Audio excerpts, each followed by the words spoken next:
Every evening, just as the last golden light disappeared behind the hills of Alder Hollow, a quiet man walked slowly through the village, carrying a small wooden box.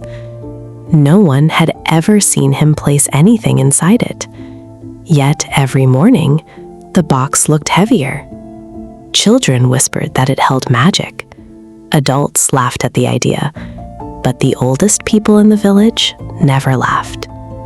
Whenever the man passed by, they lowered their eyes, as if they remembered something they wished they could forget. Then, one autumn evening, the man disappeared. Only the wooden box remained, and inside it were hundreds of folded pieces of paper. Every paper carried a dream someone had abandoned. No one knew who had written them. No one understood why they were there, until a curious 12-year-old boy named Noah Vale opened the very first note.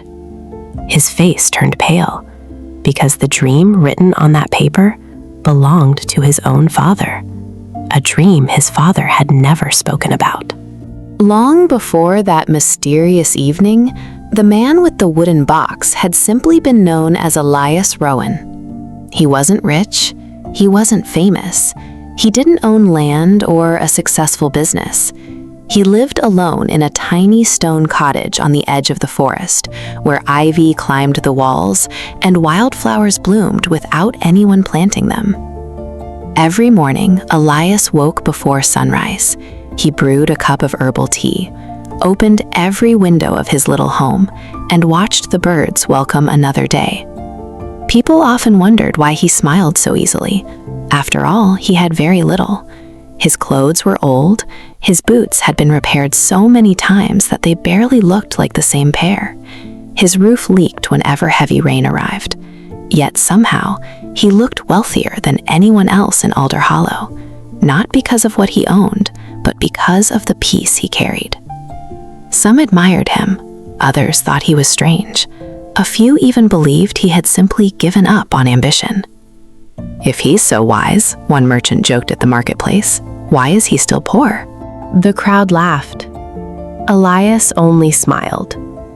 He bought a loaf of bread, thanked the baker, and quietly walked away. He never argued, because he had learned something most people hadn't. Not every opinion deserves your energy. One afternoon, while returning home, Elias noticed a young woman sitting beside the old stone bridge. She stared silently into the flowing river. Her sketchbook lay beside her. Its pages were torn. Its cover was stained by rain. Without saying a word, Elias sat beside her. Several minutes passed in complete silence. Finally, the woman spoke. "I used to dream of becoming an artist." Elias nodded gently. "What happened?" She forced a smile. "Life happened. My parents needed money. I found a stable job. Years passed, and one day I realized I hadn't touched a paintbrush in almost 10 years. She looked toward the river. "I don't even know who I am anymore." Elias didn't offer advice. He didn't tell her to chase her dreams. He didn't speak about hope. Instead, he reached into his wooden box. He took out a single blank piece of paper and handed it to her. She looked confused. "Write what?" "The dream you stopped believing in."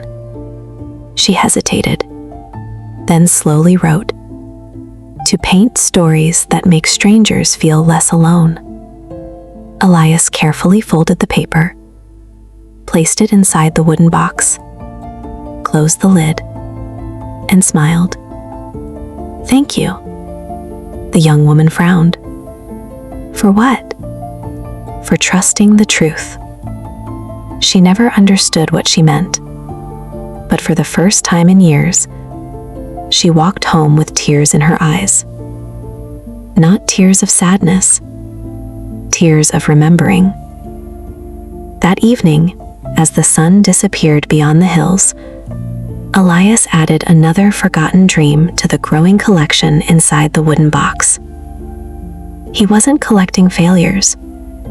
He wasn't collecting regrets.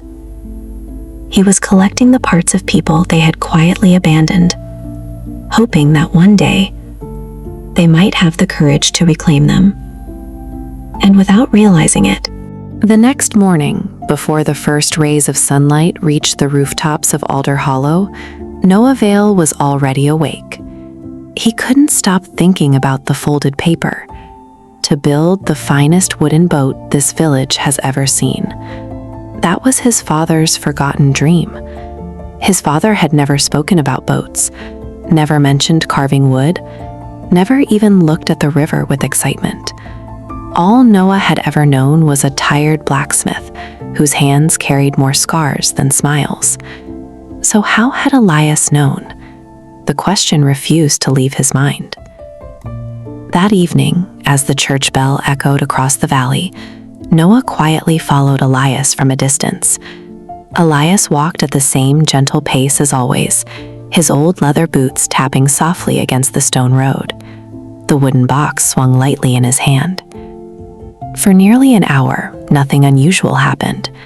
He greeted an old baker, helped a little girl retrieve her kite from a tree, stopped to pet a stray dog. Then he reached the oldest oak tree in the village. A woman sat beneath it, clutching a neatly folded letter. She looked no older than 30, yet exhaustion had painted shadows beneath her eyes. Without asking permission, Elias sat beside her. Neither of them spoke.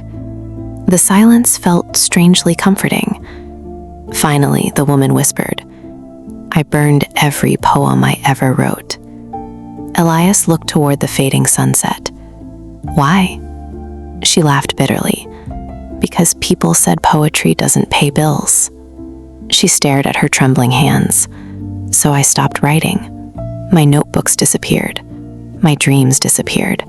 And eventually, I disappeared too." Her voice cracked on the last sentence. Elias opened his wooden box. Inside were hundreds of neatly folded papers. He picked one at random. Without unfolding it, he placed it in her hands. She slowly opened it. Her breathing stopped. The paper contained only one sentence. "The world becomes poorer every time someone hides their gift." Tears rolled silently down her face. "Who wrote this?" Elias smiled. "I don't remember. The words matter more than the author." She held the paper against her heart. For the first time in years, she smiled. Hidden behind the tree, Noah watched everything. None of it made sense.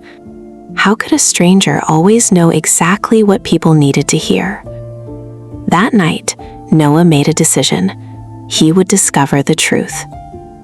The following evening, he waited outside Elias's cottage. The small stone house stood quietly at the edge of the forest. There was no fence, no expensive furniture, no signs of wealth, only birds singing from nearby branches and flowers blooming around the doorway. Noah expected secrets. Instead, he found simplicity. Elias noticed him almost immediately. "You've been following me for 3 days." Noah froze. I'm sorry." Elias chuckled softly. "You hide well, but curiosity has very loud footsteps." The boy lowered his head. "I just want to know what's inside the box." Elias looked at it for a long moment. Then he asked, "What do you think is inside?" "Dreams." Elias nodded. "Yes, but not the way people imagine." Noah frowned. "I don't understand." Elias motioned toward the small wooden bench outside the cottage. "Sit." As they watched the sun sink behind the hills, Elias spoke quietly. "People think dreams disappear. They don't. They simply wait. They wait inside memories. They wait inside regrets. They wait inside ordinary conversations. They wait every time someone says, 'I wish I had tried.'" Noah listened carefully. "So, you collect regrets?" Elias shook his head. No, I collect hope. The answer confused Noah even more. Elias continued. When someone writes down the dream they've abandoned, they stop lying to themselves. And truth is always the first step home. Noah looked at the wooden box again. It suddenly seemed far heavier than before. Not because of paper, but because every folded page carried someone's unfinished life. As darkness settled over Alder Hollow, Elias unlocked the box. For the first time, he allowed Noah to look inside. Hundreds, no, thousands of carefully folded papers rested within it. Each one looked identical. Each one represented a different life. Noah reached toward one. Elias gently stopped him. Not yet. Every dream chooses its own time. The boy slowly withdrew his hand. Then something unexpected happened. A cold evening breeze swept across the porch. One tiny folded paper slipped from the box and drifted through the air. Noah instinctively caught it before it touched the ground. I'm sorry, I didn't mean. Elias remained calm. Open it. With trembling fingers, Noah unfolded the paper. Only 7 words were written inside. I wanted my son to forgive me someday. No name, no date, no explanation.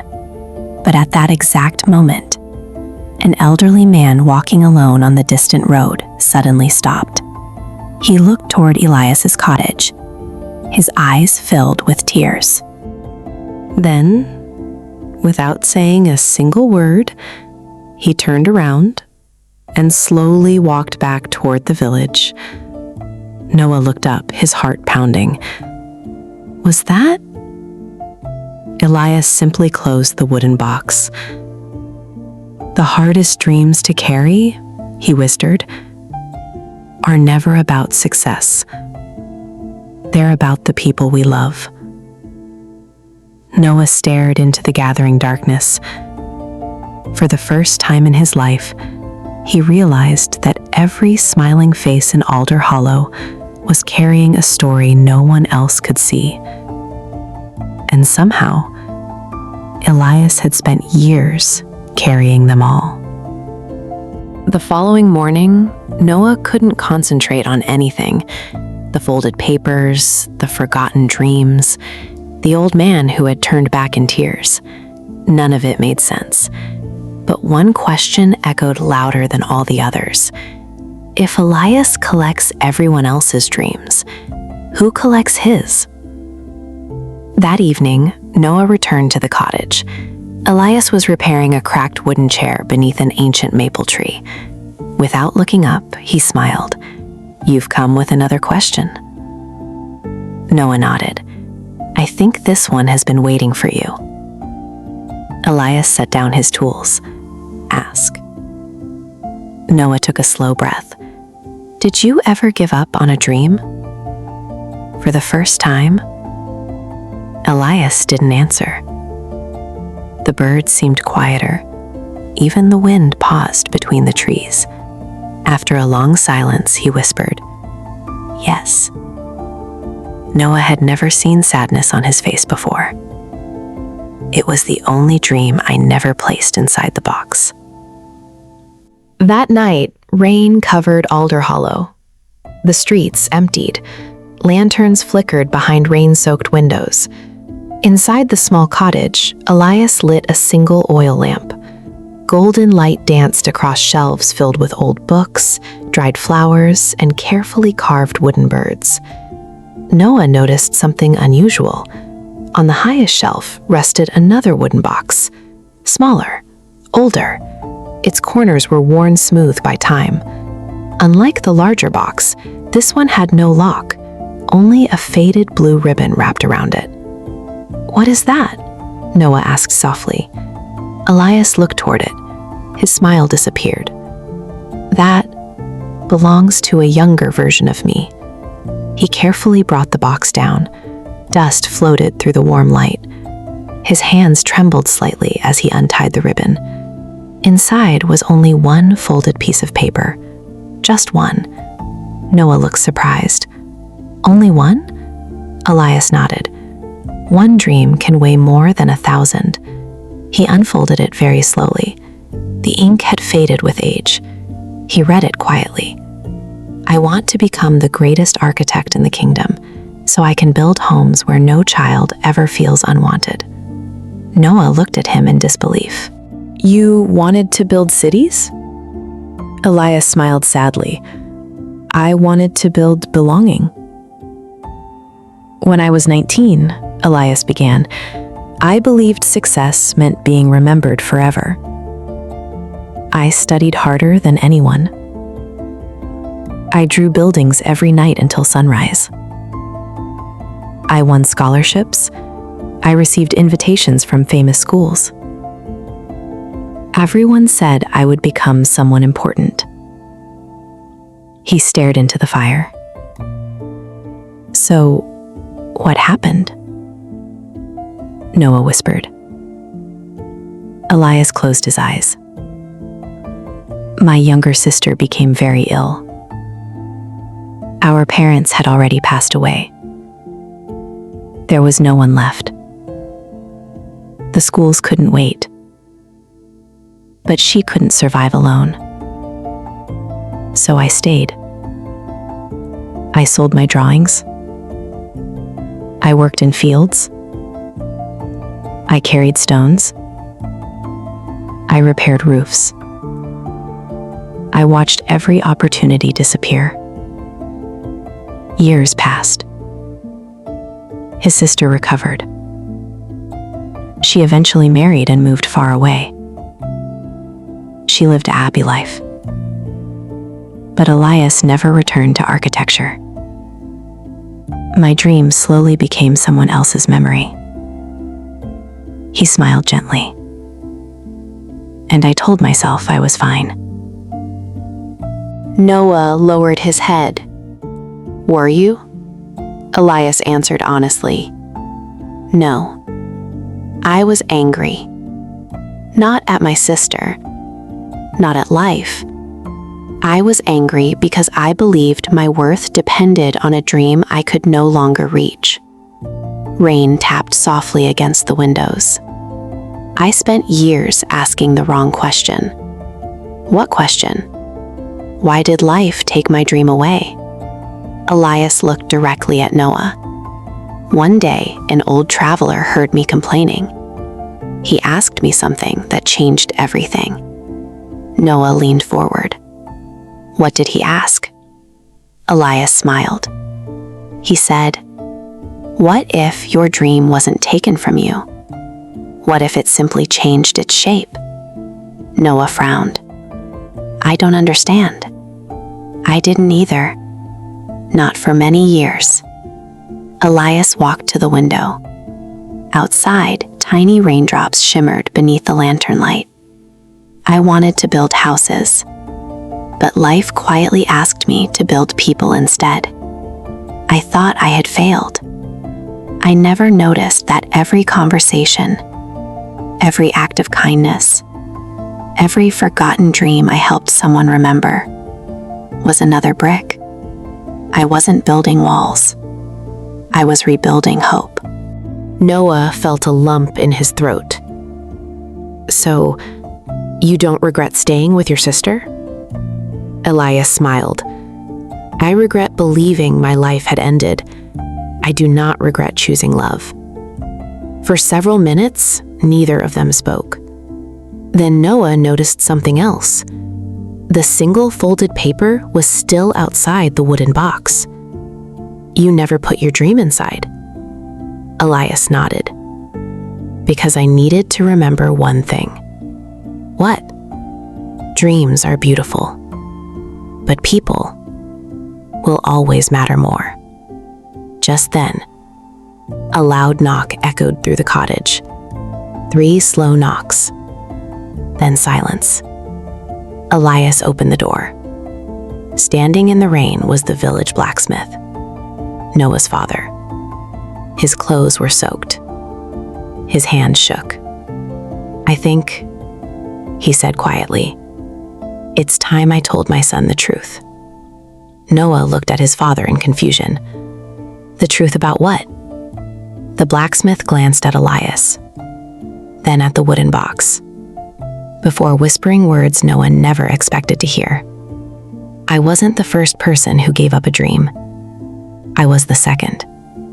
And the first," he looked directly into Elias's eyes, "saved my life." The room fell completely silent. Outside, the rain continued to fall. But inside that tiny cottage, a secret buried for more than 20 years was finally ready to be told. The room fell silent. Noah looked from his father to Elias, searching their faces for an explanation. His father, Rowan Vale, slowly removed his rain-soaked coat and placed it beside the door. His broad shoulders, usually so strong at the blacksmith's forge, seemed unusually heavy. He took a deep breath. "I've carried this story for 23 years. He lifted Noah. "And I think silence has carried it long enough." Noah sat quietly. Outside, the rain continued to fall, tapping softly against the windows like patient fingers. "When I was your age," Rowan began, "I wanted only one thing. I wanted to build boats. Not ordinary boats. I dreamed of building vessels so beautiful that people would travel across kingdoms just to sail in them." He smiled faintly. "I could already imagine the smell of fresh cedar wood, the sound of waves, the feeling of creating something that could carry people toward new lives. But my father hated the sea. He believed dreams were dangerous. He told me, a real man earns certainty, not imagination. So I buried my dream. I became a blacksmith. I worked harder every year. I earned money. I earned respect. But somehow, I lost myself." One winter evening, Rowan walked toward the river with no destination. Snow covered every path. The world was silent. He remembered standing on the old bridge, staring into the freezing water. He wasn't thinking about dying.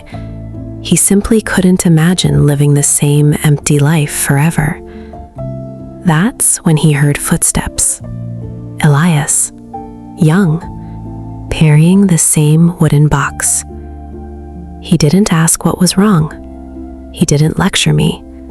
He simply stood beside me. For a very long time, we watched the river together. Finally, Elias asked only one question. "If nobody judged you, who would you become?" Rowan's voice trembled. No one had ever asked me that. I broke down. I cried harder than I ever had. And for the first time, I admitted the truth. I didn't miss success. I missed myself. The next day, Elias handed Rowan a blank piece of paper. "Write your dream." Rowan laughed. "What difference will paper make?" Elias smiled. "More than silence ever will." Rowan wrote, "I want to build boats that carry hope." Elias folded the paper. That part of me was still alive. Tears filled Noah's eyes. He had seen those tiny wooden boats every spring. He had never known who made them. Elias stood and picked up the wooden box. For years, it had held the forgotten hopes of an entire village. Tonight, he opened it one final time. He looked around the room, then smiled. "I think it's time these dreams stopped belonging to me." The next morning, news spread across Alder Hollow. Every villager was invited to the old oak tree. No one knew why. By sunset, the entire village had gathered. Children, parents, grandparents, teachers, farmers, merchants, artists, everyone. The wooden box rested beneath the ancient branches. Elias stepped forward. My friends, for years you believed I collected abandoned dreams. That was never true. He gently opened the lid. I was only keeping them safe until you were ready to believe in yourselves again.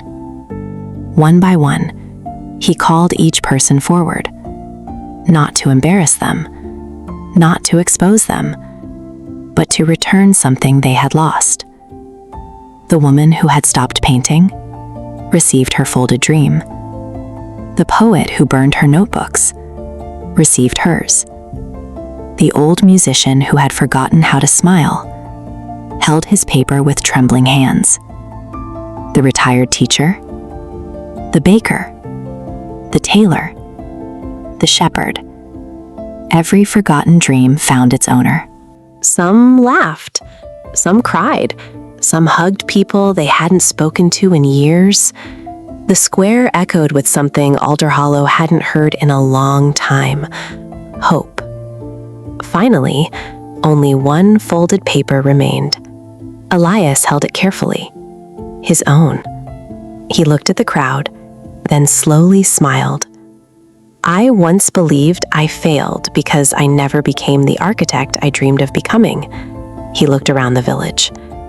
But then I realized I did become an architect. Confused faces looked back at him. I just wasn't building houses. I was helping people rebuild themselves. Silence filled the square. Not an uncomfortable silence, the kind that changes a person forever.